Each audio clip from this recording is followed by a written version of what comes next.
Hey boys and girls, welcome to another super exciting, outrageous toy review. Today, we have a few awesome things that we got from the DC Funko Legion of Collectors. Yeah, so we want to take a closer look at some of the items that came in that box. If you haven't seen that video yet, check it out. We got a cool shirt and a comic and some other stuff. But today, we want to take a closer look at the toys that were packaged in there. You can see we've got some Suicide Squad reaction style figures.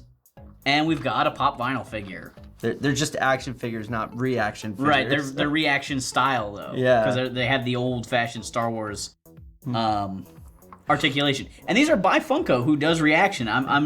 It's interesting they're doing this, but not necessarily calling them reaction. I guess because they're not a retro property. Right, exactly. One of the things that I think is really cool about this package is the die-cut bomb. Yeah, it's very unique. I mean, we're so used to rectangles and squares and stuff, but like to have almost a circle package is kind of cool. Yeah, the fact that they're willing to put the money and design time into that makes it pretty good.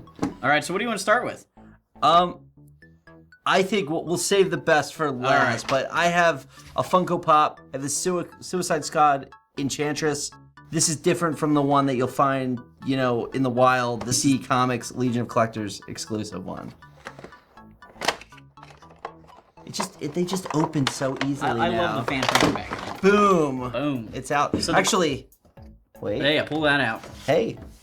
The back of the package here, real quick, just shows off that they make Joker, Harley Quinn, Deadshot, Rick Flag, Katana, Boomerang, Killer Croc, Diablo, the Joker Boxer, Harley Quinn Inmate, Deadshot Mask, the Joker Suit, Harley Quinn Gown, the Joker Tuxedo, and Enchantress. So there's a lot of characters and several Jokers in this set. So inside packed was just an ad for Legion of Collectors, and the first box we got was the Batman v Superman one. They're talking about the Dorbs and stuff that were in there. So that's pretty cool. Here's Enchantress. She is a classy lady. She looks a little bit like she's just stepped out of a Japanese horror movie. Yeah, I'm surprised at how Egyptian she was. I think I've mentioned that in one other video with the mystery minis. From the trailer, you see so little of her. I didn't realize that her whole outfit was like Egyptian themed. Yeah, the other thing that's really interesting about all of the figures we've seen in the Funko Suicide Squad line has been the attention to detail, the little, look at the little, runes and things on her, and it's, real fine detail. We saw that in the Joker and Harley tattoos, and we're seeing this now with her fine details. So that's pretty neat. It's also interesting, she has a little gray bone in the back of her head. Another detail I hadn't seen anywhere. Right. I kind of like that. And she's got bare feet that are very, dirty and bare muddy. feet, yeah. I want to flip around, you can even see the back of her skirt there, which is something we haven't really seen before. As far as Funko Pops go, how many of you had that have this, long hair? I think it's the only one I've seen like that. It's crazy. It's really crazy. I mean, we've seen long-haired characters, but not where it touches the ground. Yeah, look at that. It's like she's stable. If this character didn't have this long hair, I mean, you can even see the holes in the bottom. It would be one with a base. Right. Which we learned was a thing if you watched. Yeah, who knew that there were bases for Pops? I had never seen that before. That was interesting. What was that earlier video? It was Overwatch, so check those out with Justin Silverman from Silvermania.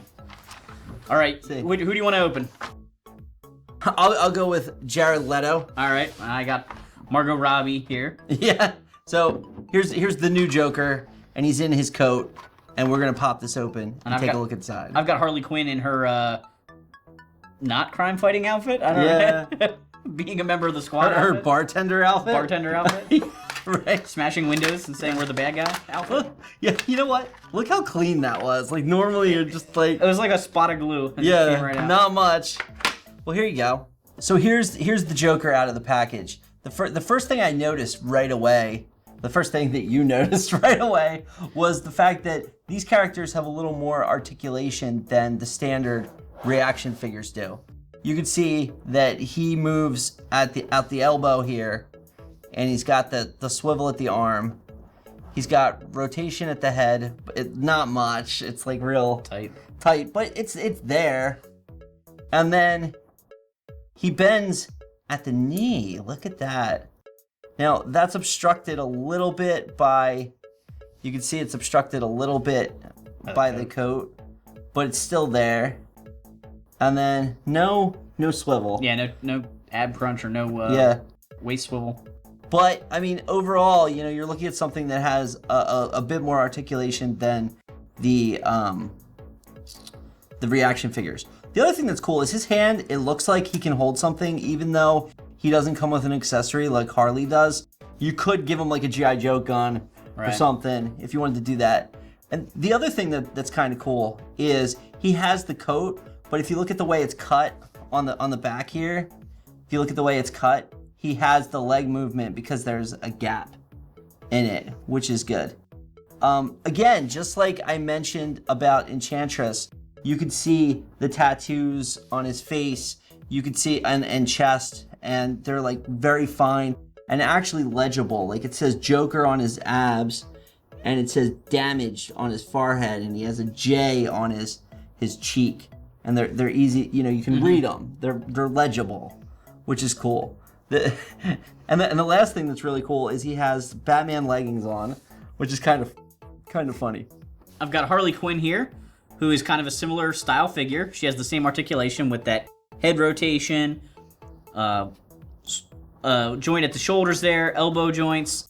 She's got hip articulation and knee articulation. The one good thing about those knee joints is if they decide to do vehicles at some point for these kind of figures, having those knee joints really helps with the design to be able to, make characters be able to sit down. She comes with one accessory. She has her baseball bat that says "Good Night" on it. And just like Ryan was saying, there's a lot of really nice details on these figures. She's got the Daddy's Little Monster on the front of her shirt. She's got Property of the Joker on the back of her jacket. And just all kinds of other fine paintwork and sculpt work. She's got fishnets on her legs that are actually raised, like you can feel that texture. She's got little studs sculpted into her belt. She's got some jewelry like bracelets and a ring and everything. So it's a very impressive figure, and she stands really well too, considering she's got the little high heel shoes on.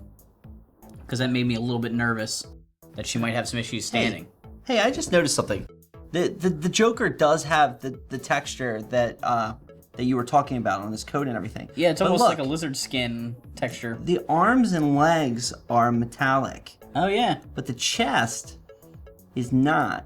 I'm wondering if our figure missed a paint app, or if that was an intentional exclusion. Maybe it's the way the jacket is in the movie somehow. With maybe it's different. The material's different on parts than other parts. Yeah, but I mean, look at that. Isn't that crazy? Yeah, the legs are metallic too. Yeah. It's so weird. it's like this part and this part are, but the other ones aren't.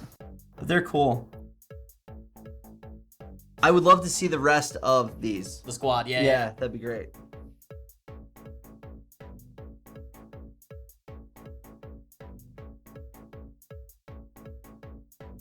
Thanks for watching this super exciting, outrageous toy review. In the comments below, let us know who your favorite member of the Suicide Squad is.